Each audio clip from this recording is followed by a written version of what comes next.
والسلام عليكم ورحمة الله وبركاته. وياكم أخوكم ياسر من القناة التعليمية. بداية المقطع أتمنى تشتركون بالقناة وتفعلون الجرس حتى يوصلكم كل ما هو جديد. وإذا عجبكم المقطع حط لايك، إذا ما عجبك المقطع حط ديسلايك. اليوم شرحي عن برنامج اسمه كاش جو للأندرويد. تقريبا أغلب الناس تعرفه، برنامج تربح بطاقات جوجل بلاي.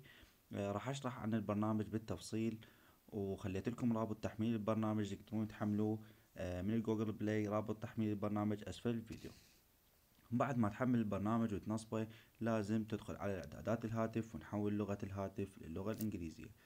لازم نحول لغة الهاتف إلى اللغة الإنجليزية حتى يشتغل وياي البرنامج بشكل طبيعي. هسه أنا محول لغة الهاتف إلى اللغة الإنجليزية.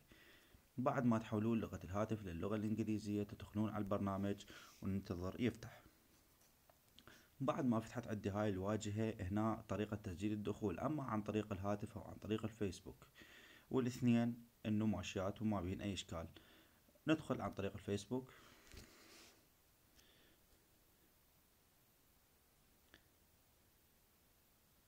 ننتظر يحمل.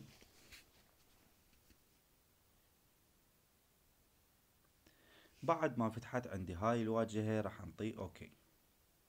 هنا نطاني $1 وطاني 25 فلس. هنا عندي عروض هواي. هاي العروض انه من خلال اشخط الشاشة او امسح الشاشة انه يعطيني مكانها فلوس. مثلا ادخل على هذا العرض راح يفتح عندي بهاي الصورة. امسح الشاشة بهذا الشكل وامسح اللي جوا، انطاني 5 سنت دولار. انطاني 5 سنت دولار. طبعا البرنامج انا استخدمته، برنامج سحبت من عنده، برنامج كلش راقي. الثغرة وين بالبرنامج؟ الثغرة يا شباب، اول ما ندخل مثلا هذا العرض ندوس عليه، راح نطفي النت، راح نجي نشخط نفتحهن كلهن، وراح نفتح منها شوية. اذا شفناها فلوس راح نكمل الشخطة وراح يبقى العرض. نرجع نفتح النت، بقى العرض مثل ما هو عندي، ونعيد الحالة مرة ثانية حتى تفتهمون أكثر.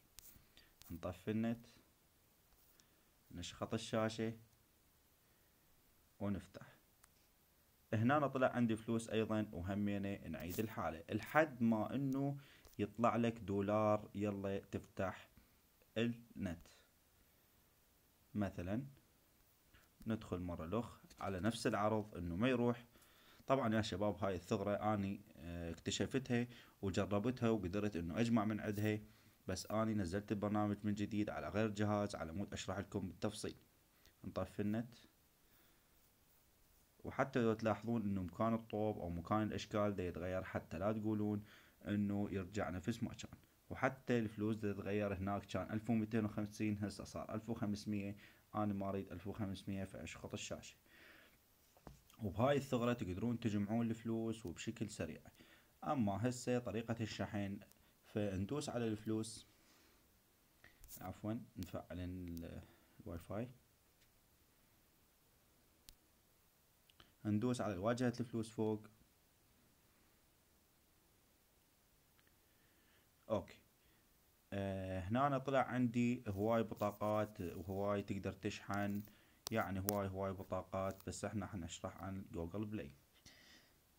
هنا الجوجل بلاي تقدر تشحن بطاقة 10 جوجل بلاي او 15 جوجل بلاي بعد ما تجمع هذا المبلغ، او تقدر تجمع من خلال $. اللي علمتكم شلون تسحبون من عندها. اتمنى يكون استفاديتوا من هذا الشرح، ولا تنسون انه تدعموني بالقناة باللايك وبالاشتراك وتفعلون الجرس حتى يوصلكم كل ما هو جديد. وياكم اخوكم ياسر، في امان الله.